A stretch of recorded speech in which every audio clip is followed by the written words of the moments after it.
Vamos ler, então, Gênesis 1, de 1 a 2, que diz assim: No princípio criou Deus os céus e a terra. Era a terra sem forma e vazia, trevas cobriam a face do abismo, e o Espírito Santo de Deus se movia sobre a face das águas. João 3,16 diz assim: Porque Deus amou o mundo de tal maneira que deu o seu único filho, para que todo aquele que nele crer não pereça, mas tenha vida eterna. E aí, Jeremias 1 e 5. Antes de formá-lo no ventre da tua mãe, eu te conheci, ou te escolhi, conforme outra tradução. Antes de você nascer, eu o separei e o designei profeta às nações. São 3 textos bíblicos que falam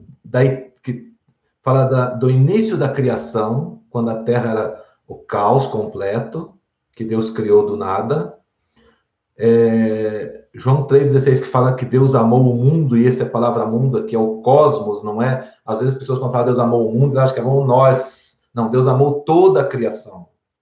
O amor de Deus abrangeu toda a criação, inclusive nós, né? Deus amou o cosmos, essa palavra, quando vem, ela refere ao todo da criação, que deu seu Filho único. E aí sim que se refere a nós, para que todo aquele que nele crê não pereça, mas tenha vida eterna. Então, esse amor de Deus, começa lá antes da criação, vai até a eternidade. E Jeremias, o que ele falou para Jeremias é válido para todos nós. Antes de você fosse formado no ventre da sua mãe, eu te conheci. Antes de ser formado. E nós vamos entender mais por que disso, o que significa isso. Então, o amor de Deus por nós tem uma extensão antes da criação do mundo até a eternidade. Quer dizer, é um amor sem fim. Se existe amor sem fim, é exatamente esse que nós estamos falando. E aí eu vou começar. Por que eu peguei lá de Gênesis? Para nós entendermos a preparação que Deus fez para poder manifestar esse amor. Que quando veio Adão quase quebrou esse propósito de Deus, mas Deus, quando aconteceu o pecado, Deus fez um propósito ali de novo, de restaurar o homem e levá-lo à salvação e à eternidade, que é porque sempre havia o propósito inicial. O cosmos, o mundo estava um caos, era um nada, era um abismo profundo. E Deus colocou ordem ali, transformou aquilo lá em algo tão complexo, harmônico e profundo, que jamais os homens poderão desvendar. Por que jamais? Porque nós estamos aqui na Terra, quando você olha os planetas, as órbitas, um não bate com o outro, o peso certo, a gravidade certa, a posição certa, o giro certo, as coisas certas. Aí ele criou o planeta habitado que nós conhecemos, que é a Terra, né? E aqui ele fez para nós um ambiente propício e tal, né? E para demonstrar o carinho que Deus tem com nós, para criar as outras coisas, Deus falou, haja luz, ajuntem-se porção seca da terra, ou mandou as árvores que produzissem frutos, tudo encham a terra, e foi dando ordens para todas as coisas. Deus foi dando ordens, ele dizia e acontecia. E essa sua ordem, as galáxias, a Terra, tudo do nada se tornou o que é hoje. Essa imensidão de que o homem já chegou a conhecer, do que o homem ainda não conheceu e que nunca irá conhecer, ele do nada lhe fez nascer. E aí Deus fez questão de nos mostrar a sua infinitude, a eternidade, né? E como que hoje os homens conseguiram mostrar para nós, desde da história antiga, a gente via os homens através das lunetas, os equipamentos que eles tinham, tentando enxergar. Um dizia que a Terra era plana, outro falava que o Sol era no centro, outro era que a Terra era o centro do universo, assim por diante. Mas como que a gente consegue perceber como ele é infinito? Porque quando fala para a gente, nessa cabeça que a gente tão finita que a gente tem, tão limitada, tão nada perto de tudo que é Deus, a criação de Deus, a gente perde muita noção do que significa. Porque é impossível da gente pensar. Então eu trouxe aqui algumas ideias para nós vermos como isso é impossível mesmo, mas para a gente poder ter assim uma dimensão do que significa Deus nos amar, do início à eternidade, do início de tudo, de uma eternidade anterior para uma eternidade posterior. Você quer ver uma coisa? Hoje, quem estudou um pouquinho de geografia ou lê uma coisa, ou vê na TV, descobriram a galáxia que está a X anos-luz. E quando a gente fala em anos-luz, está dizendo, é um ano percorrido à velocidade da luz. Legal. Quanto é isso, Ironi? Gente, só para você fazer uma continha básica, eu fiz aqui, trouxe o número para vocês. A velocidade da luz, assim, nesse ambiente, ela é cerca de 300 mil quilômetros por segundo. 300 mil quilômetros por segundo. Isso significa ir de São Paulo a Nova York e voltar 20 vezes em um segundo. Tá certo? 300 mil quilômetros por segundo. Isso significa ir e voltar de São Paulo a Nova York em torno de 20 vezes, quase 20 vezes, em apenas um segundo. Quando você pensa, isso aqui, viajando um ano, nós estamos falando de um segundo, viajando um ano é a velocidade da luz. Só para você ter uma ideia, a última galáxia que os astrônomos descobriram, ela estava a 13,1 bilhões de anos-luz da Terra. Então, assim, como é que você vai pensar? Um segundo e 20 vezes Nova York e voltar? Já não tem jeito. Já não consigo. Como é que eu vou pensar nisso? Como é que eu vou pensar em um ano nessa velocidade, aonde que chega? Agora, quando a gente fala em 13,1 bilhões de anos, luz, a velocidade da luz, a 300 mil quilômetros por segundo. Então, isso dá para você entender um pouquinho do que o homem conhece da grandeza do que Deus fez. E que tudo isso ele fez simplesmente dizendo: faça, aconteça, se reúna, misture, faça, anda, crie, cresça, tudo dando ordem. Agora, quer saber o que ele fez? Você quer saber? Deus fez tudo isso assim, mandando. Mas você e eu, ele teve um carinho tão especial. Ele não te criou dizendo: fique, seja, apareça um homem, apareça um ser humano. Para fazer o homem, ele convidou o Filho e o Espírito Santo e diz: vem cá, agora nós vamos criar algo especial. Todas essas coisas tão grandes assim, foi algo banal, algo que pode ser finito, mas agora eu quero criar algo eterno, porque eu quero habitar neles, porque neles eu vou pôr uma porção de mim neles, e quero habitar neles.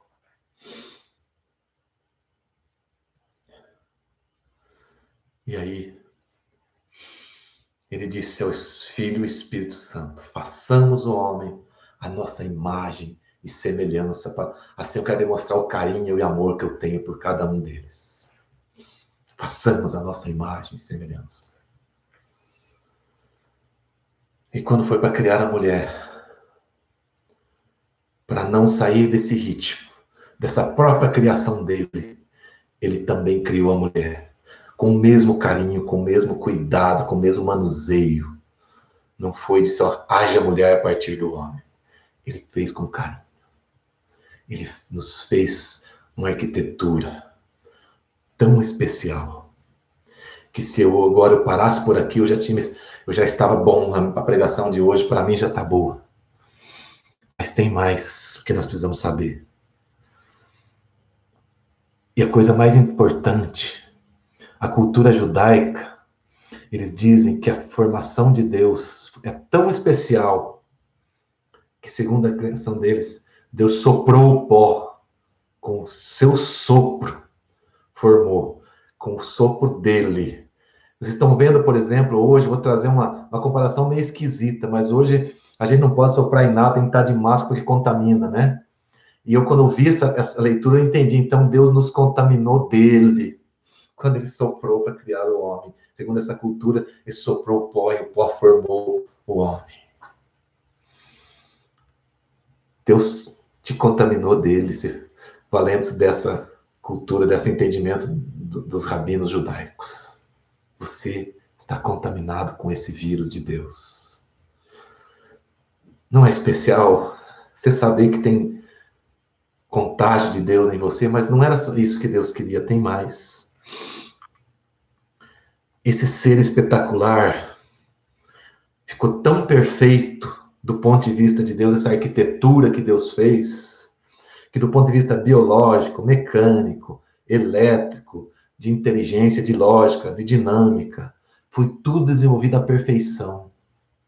Você já foi fazer um eletro da cabeça, que eles põem aqueles eletrodos e aquele aparelho fica riscando, aquilo é a eletricidade que está agindo para o corpo. Você foi fazer um exame de coração, eletro do coração, é a eletricidade do coração que aquele aparelho capta. A gente tem dentro de nós uma usina de processamento de energia, duas, uma que sai do ar, que entra e que transforma o oxigênio e usa energia e joga para fora o gás carbônico. Por isso, quando você põe máscara, esse negócio te sufoca, você começa a respirar aquele ar que não é oxigênio, que é aquela usina que Deus fez para respirar oxigênio, né? Aí nós temos outra usina que ela pega os nutrientes que a gente come, transforma em energia para o nosso corpo, leva para os músculos, tudo que se entende. Não vou dar aula de anatomia, nem de nutrição, mas é para você entender a perfeição. E toda essa energia gera eletricidade para o coração bater, para os músculos se mover, gera as coisas. Você já não pegou as coisas, sentiu um choque? Que lá, essa usina que Deus fez, né? Para ser esse cérebro. Você já pensou o que é o olho humano, o sistema circulatório? Eu estava falando com a minha filha, ela falava assim: pai, eu sou apaixonado pelo sistema circulatório, porque vai o arterial, volta venoso, vice-versa, não sei disso exatamente, mas tem uma troca desse sangue que vem, oxigênio e volta para o corpo, leva os nutrientes. O cérebro, ele não suporta, ele está feito num lugar, num ambiente que está protegido para que ele possa ser com toda aquela, né? O homem tenta fazer muita coisa, né? E não consegue replicar isso. Ainda Deus fez um ambiente para nós vivermos, que tem oxigênio à vontade, que tem ar, tem água, tem comida, ensinou a plantar, a colher. E os homens vêm tentando recriar isso, mas quando tudo que eles conseguem, mas na vida eles não conseguem. Porque esse sopro não é homem que dá. Pode ter os movimentos, pode ter inteligência, mas não tem vida. Isso é Deus. Deus nos criou de uma forma tão maravilhosa que o salmista, lá no Salmo 139, ele diz assim, no verso 13: Tu criaste o íntimo do meu ser e me teceste no ventre da minha mãe. Eu te louvo porque me fizeste de modo especial e admirável. Tuas obras são maravilhosas e digo isso com convicção. Meus ossos não estavam escondidos de ti quando em secreto fui formado e entretecido como nas profundezas da terra. Os teus olhos viram o meu embrião. Todos os dias determinados para mim foram escritos no teu livro, antes de qualquer deles existir. Antes de qualquer dia nosso existir, já estava escrito no livro de Deus. E aí eu te digo, nenhum de nós é obra do acaso. Ninguém nasceu por acaso. Nós somos uma obra de excelência de Deus, feito com amor e com propósito grandioso. Às vezes fala, não, mas eu não sou grandioso, eu não sou pastor, eu não faço isso. Mas eu tenho certeza que em algum momento você dobra seu joelho e ora por alguém. Que em algum momento você olha em alguém e dá um abraço. Que em algum momento você pega um quilinho de arroz, às vezes, e dá para quem está precisando. De coração. Porque essa porção de Deus, essa contágio de Deus que está em você, faz você ser assim. E para Deus não é o quanto, o tamanho da coisa que se faz. O que nós fazemos. É o como você faz. É o carinho com que você faz, como que eu faço. E toda essa obra engenhosa de Deus, esse corpo, toda essa saúde, a forma que Deus nos deu, não foi, eu te garanto, Ele não fez tudo isso para você vir, para nós virmos aqui viver 50, 60, 100 anos. Não foi para isso.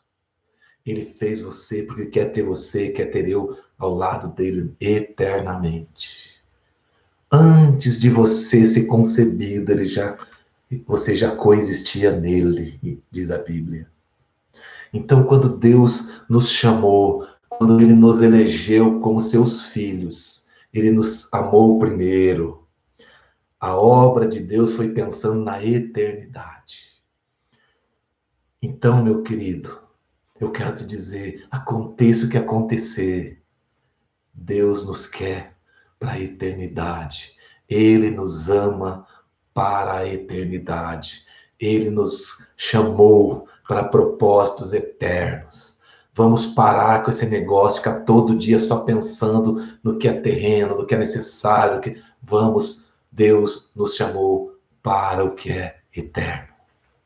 E essa mensagem é para nós, para Deus dizer, não se preocupe com quem pode tocar em você, na sua saúde, até na sua vida, porque eu sou o dono da vida, diz o Senhor. Ele é o dono da vida, Ele é o dono da saúde, é Ele que é o príncipe da paz, é o Senhor Jesus Cristo. E eles hoje nos reuniram aqui para mudar a tua perspectiva de vida, para mudar a minha, que eu estava muito para baixo. Mas o Espírito Santo de Deus vem sobre nós e diz, espera aí, rapaz, você não está aí por causa do hoje, por causa da manhã, você está aqui porque eu te fiz para a eternidade. E é para isso que nós estamos aqui. Deus, e para a eternidade, Deus plantou em nós uma parte dele. Quer ver? Além de nos contaminar com o sopro dele, para formar o pó, segundo aquele caso da cultura judaica que eu citei, que não muda nada de qualquer forma com a mão, o lugar que mais contamina pelo vírus, por esse vírus, vamos falar assim, nada que eu esteja comparando Deus a isso, mas usando um momento muito assim, né?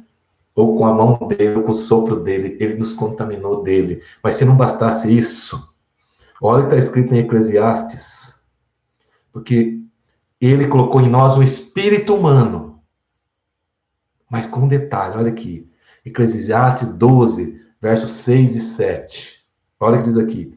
Sim, lembre-se dele. Esse aqui é o mesmo capítulo que fala assim, lembra-te do teu Criador nos dias da tua mocidade, antes que venham os maus dias, que venha dizer, não tenho neles contentamento, tá certo? E aqui ele vai dizendo, lembra-se dele, aqui ó, sim, lembre-se dele, antes que se rompa o cordão de prata ou que se quebra a taça de ouro, antes que o cântaro se despedace junto à fonte, a roda se quebre junto ao poço, e volte ao pó, volte à terra, de onde veio. E o espírito volta a Deus que o deu. Você já parou para pensar nisso? Que Deus deu dele, uma parte dele em nós. Ele deu o espírito, essa porção eterna que Deus deu em nós, para nós. Esse espírito humano que faz parte do nosso corpo, alma e espírito, Deus deu como uma porção eterna em nós. Porque esse corpo vai embora, né? Mas o espírito volta a Deus que ele deu. O corpo torna ao pó, né? Ou é santificado, é transformado, mas o espírito volta a Deus que foi ele que o deu. E quando que volta? Deus colocou em nós um espírito, e daí nos deu o Espírito Santo de Deus, porque quando Jesus foi para subir, ele falou, eu preciso ir, porque se eu não for, o Espírito Santo não pode vir. Porque o Espírito Santo tinha obras diferentes a fazer. Porque Jesus Cristo, em forma humana, não poderia comunicar com o Espírito nosso, tal qual o Espírito Santo comunica. E Deus deu o Espírito Santo para, através dele, criar um canal de comunicação muito claro entre Deus e nós. E o Espírito Santo de Deus hoje habita em nós, e relacionando com nós. É uma porção de Deus e comunicação de Deus para conosco. Por isso que aquelas vezes que você... Às vezes você está lá num lugar assim, você foi lá e entrou em alguma coisa, fez alguma coisa que não deveria ter feito. Você sai dali e daqui a pouco começa a dizer, poxa, como aquilo começa a te incomodar. Sabe o que é isso? Fala, é consciência? É. Consciência. Espírito de Deus que habita em você, dizendo, filho, se livra disso. Isso não te serve. Isso é muito terreno. Você, o teu negócio é eterno. Isso é eterno, não é tão pouquinho tempo assim. Essa rodinha de piada, essas coisinhas, deixa isso para lá. Pede perdão por isso, livra a tua alma disso. E vamos pensar no que é eterno. E por isso ele é um Deus com toda essa grandeza dele, que fez tudo isso numa ordem, que teve o carinho de fazer-nos com seu sopro, com sua mão, seja da forma que for.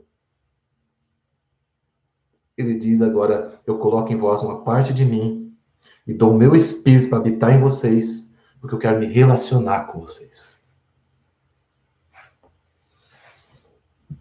Eu quero ter uma vida, que vocês tenham uma vida de relacionamento comigo. Uma vida que vocês percebam eu vivendo em vocês através do Espírito Santo. Você tá entendendo a dimensão disso? Você já parou para pensar? Porque é assim que ele nos conduz a vencer os desafios desse mundo, é assim que ele nos conduz a alcançar a visão da eternidade, que sem a fé, sem o Espírito Santo, nós não conseguimos ter essa visão da eternidade. Essas continhas que eu fiz aqui, acho que está um tiquinho assim do que a gente pode pensar. Mas é só para você ter uma dimensão que a nossa cabeça não consegue. E aí ele nos deu meios de se relacionar com ele. A oração, a adoração, a comunhão. A oração, eu insisto e falo, nós transformamos a oração num rol de pedidos. Não é essa oração de relacionamento. A oração de relacionamento melhor é aquela onde as palavras não têm sentido. Quando se senta, um dia desse eu deitei ao lado, me ajoelhei ao lado da minha cama e comecei. E de repente eu só sentia soluçar. E eu pensei, o que está acontecendo comigo? Mas de repente aquele soluço, parece que o céu veio até mim. É como se Deus dissesse para mim, cala a boca. Vamos nos relacionar em espírito. Fica quieto para você me ouvir. Às vezes a gente naquela ansiedade vai querer orar, querer pedir a Deus pelos filhos, pelos netos, pelo trabalho, por tudo. Isso é legítimo. Mas não faça disso a sua oração. Esse Deus eterno, grandioso, ele quer relacionamento. Ele quer muitas vezes o seu silêncio. Eu volto a repetir uma coisa que eu falei, acho que umas duas segunda-feira atrás, sobre quando perguntaram para a Madre Teresa de Calcutá, o que a senhora faz quando ora? O que a senhora fala para Deus? Ela falou, não falo nada, não. E aí perguntaram para ela, mas ela falou para ela, não falo nada, eu só escuto. Aí quando falaram para ela assim, mas então, e o que Deus fala? Não fala nada também, só escuta. É uma coisa tão simples da gente entender que o relacionamento com Deus é em espírito. É uma linguagem nos gemidos inexprimíveis que o Espírito Santo leva à presença de Deus. E às vezes a gente vai lá e quer pedir tanta coisinha, tanta coisa. E vai com aquela lista de supermercado e pede isso, e pede aquilo, e pede aquilo, e pede aquilo, e pede aquilo. Acho que Deus fala, para um pouquinho, pelo amor de Deus. Pelo amor, para um pouquinho. Dá para você me ouvir? Dá para você ficar quieto e deixar teu espírito se relacionar comigo? Através do Espírito Santo? Que tanto... Cadê a fé que fica só pedindo? Pode pedir, mas dá um tempo dessa oração e para nós se relacionar. Adoração. Adoração é quando nós principalmente reconhecemos a grandeza de Deus e reconhecemos que nós somos pó. A palavra adoração significa que é prostrar-se aos pés ao ponto de poder beijar. É prostrarmos em adoração a Deus. É ter uma vida, não é ficar lá cantando, e vou cantar. Você pode estar simplesmente cantando. A adoração é muito mais profundo. A adoração é algo que está de dentro, é atitude, não é ato. O que é atitude? É o que está vindo de dentro, não é o que está saindo para o sol de fora. Adoração é atitude. E a outra forma de adorar com Deus é comunhão. A comunhão com Deus. Eu falo assim, a comunhão da cruz. Como que é a comunhão da cruz? É a comunhão entre nós e Deus no vertical, entre nós e os nossos irmãos no horizontal. Por que os nossos irmãos é importante? Porque cada um deles tem essa porçãozinha eterna de Deus neles, que nós devemos amá-los como nós mesmos. Porque o mesmo pedacinho de Deus que está em nós está nele também. Você percebeu como essa é outra dimensão? Ame teu próximo a ti mesmo. Ame ele, porque dentro dele tem a porção de Deus, tanto quanto tem em você. Então, que a gente falou isso ou está vendo novidade hoje aqui? Glória a Deus. Aleluia. Ame teu próximo a ti mesmo, porque dentro dele, na vida dele, tenha comunhão com ele, porque na vida dele tem uma porção de Deus, tanto quanto tem em nós. E essa porção de Deus que nos une em comunhão, como irmãos. Não é chamar de irmão, não, é agir como irmão. Crente tem uma mania de chamar os outros irmãos, mas não tem atitude de irmão. Toma vergonha. As pessoas têm que tomar vergonha na cara. Chamar a pessoa de irmão, mas a hora que ela precisa, ó, cai fora. Não tem coração sensível. Essa porção de Deus que está nele, ele neutraliza para não, porque eu tenho o bolso mais importante, coração, e não compartilha com o outro. É negligente. Comunhão com Deus e com oração, adoração e comunhão. É o relacionamento que consolida toda essa história, desde a criação, e onde vai nos nutrindo de Deus no dia a dia, para que nós possamos vencer o dia mau. E naquele dia que você teve aquela notícia difícil, que você teve, quando as pessoas teve um dia de dificuldade, teve uma condição emocional terrível, você levanta através da comunhão com Deus e chora aos pés do Senhor, e parece que do nada surge força para você levantar. Por isso que eu me senti enfraquecido hoje, porque agora Deus se revela em mim, me mostrando a força dele. E eu estando enfraquecido, mais ele consegue se manifestar através da minha vida. Porque senão o meu eu começa a se achar que tá bom e começa a querer dominar.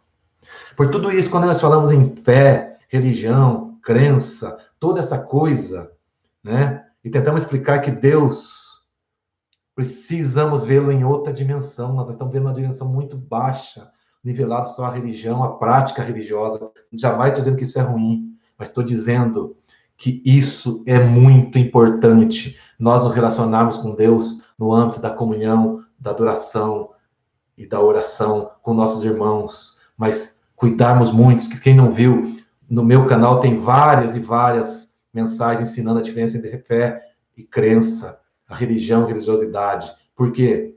Porque nós, às vezes, trazemos Deus a um nível pior do que os homens, porque a religião, a prática religiosa nos leva a essas coisas, essas mesquinharias. Às vezes, nos assustam, às vezes nos ensinam coisas. A gente precisa olhar sobre essa outra dimensão. Então, onde queremos chegar para concluir? Onde queremos chegar? Nós iniciamos falando da grandeza de Deus e chegar aqui na nossa vã maneira de pensar que somos alguém nesse mundo. Eu queria dizer assim para você: quem sou eu? O quem é você? Diante de tudo, quem é Deus? Nada. Mas esse nada é amado por Deus a ponto dele pôr uma porção dele em nós. A ponto dele abrir um espaço no nosso coração e pôr o Espírito dele para habitar. Falou, vou te dar o meu Espírito para habitar em você. Para ficar mais fácil o nosso relacionamento. Vou ter uma porção eterna em você, uma porção minha em você, vou te contaminar desde a formação do mundo, deixar você contagiado, para que nós tenhamos um relacionamento duradouro para a eternidade. Esse é o amor de Deus que nasceu lá no Gênesis e que vai por fim do Apocalipse. Só basta nós aprendermos a se relacionar com Ele. A ciência pode um dia até conseguir reproduzir a vida, como tem muitos experimentos aí. Mas ela vai ser finita, porque a vida eterna jamais eles conseguirão. A vida eterna é só Deus. É só o amor de Deus. É só o querer de Deus. Então eu queria hoje ir para o encerramento dizendo para você que nós estamos aqui, às vezes, lutando pelo primeiro milímetro desse milhões de anos-luz, pelo primeiro segundo, por um segundo, desses bilhões de anos-luz que nós temos que percorrer ao lado de Deus. E por causa do cuidado desse milímetro, desse segundo, aliás, que nós dedicamos tanto, tem gente perdendo essa viagem fantástica, morando com Deus na eternidade. Essa vida eterna que você não consegue ter dimensão do que é. Fica aí pensando no dinheiro, nas coisas terrenas, praticando religião, não amando o próximo. Por que amar a Deus sobre todas as coisas e o próximo a ti mesmo? Hein? Porque é a porção de Deus que está nele, em Deus, e está em nós. Quando eu amo alguém com amor tão intenso, eu estou amando Deus, a parte de Deus que está dentro dele, como irmão. Eu queria te perguntar, o que você já fez nessa pandemia por alguém do teu lado? Quem você já amou? Quem você já amou como você mesmo nesses dias? Podemos parar um segundo para você pensar? Mas ainda é tempo. Amar não é dar o que você que está te sobrando. Amar é repartir. Amar é repartir. E fazer que aquela outra pessoa que hospeda dentro dele, o Espírito Santo de Deus, a porção eterna que veio de Deus, que é o seu Espírito, que ela se sinta amada como irmão. E que essa comunhão entre nós e eles se multiplique por um amor inigualável que vem de Deus. Por esse amor infinito. E eu queria te desafiar para parar de pensar pequeno. Para parar de pensar nas coisas do dia a dia. Eu queria te desafiar para entender o significado do infinito, do eterno. Para tentar buscar do fundo da sua alma, da sua fé, entender um pouco mais da grandeza desse Deus, do seu amor. E entender por quê esse amor de Deus estende por toda a eternidade. Que Ele nos deu a chance de colocar parte dele em nós, para se propagar através de nós, por toda a eternidade. Eu encerro perguntando, o que eu tenho vivido por isso? Em função disso. Ele nos amou, nos ama e nos amará eternamente. Só precisamos viver nos alinhando cada dia nesse propósito dele. Porque Deus amou o mundo de tal maneira que deu o seu Filho unigênito para que todo aquele que nele crê não pereça, mas tenha a oportunidade, através dessa porção eterna que ele colocou em nós, viver cada dia do lado dele pela eternidade, para nunca mais acabar, para nunca mais se findar. Agora, se você quiser abrir mão disso, ficar cuidando das coisinhas aí, cuidando das tique-tique da vida, você que decide. Ele nos deu esse direito também. Quem quer duvidar da existência de Deus, que duvide. Quem quer crer, creia. Quem quer servir, serve. Porque você pode fazer o que você quiser. Você não escapa do amor dele. Deus ama. Às vezes as pessoas acham que por ela estar na igreja, e nós que somos teu servo, que isso aqui, que Deus ama mais ele que o outro que é na sarjeta. Bobagem. Deus ama todos iguais. Deus ama todos de igual forma. Nada que você possa fazer vai aumentar ou diminuir o amor dele por você. Agora, ter essa vida com Deus é uma opção. Agora, pro inferno, você vai sem opção. Basta você simplesmente deixar a vida correr. Mas tudo isso que nós falamos é você se convencer que venha o que vier, luta o que lutar, a eternidade é nós irmos com a porção eterna de Deus que há em nós até Ele e viver eternamente nesse amor que Ele sonhou e fez e realiza por nós. Que Deus nos abençoe e que essa mensagem seja transformadora em sua vida, em sua fé, em sua crença, e que Deus se manifeste em sua vida pelo Espírito Santo dele, que Ele deu para habitar em você e para ter uma conexão direta dele com cada um de nós.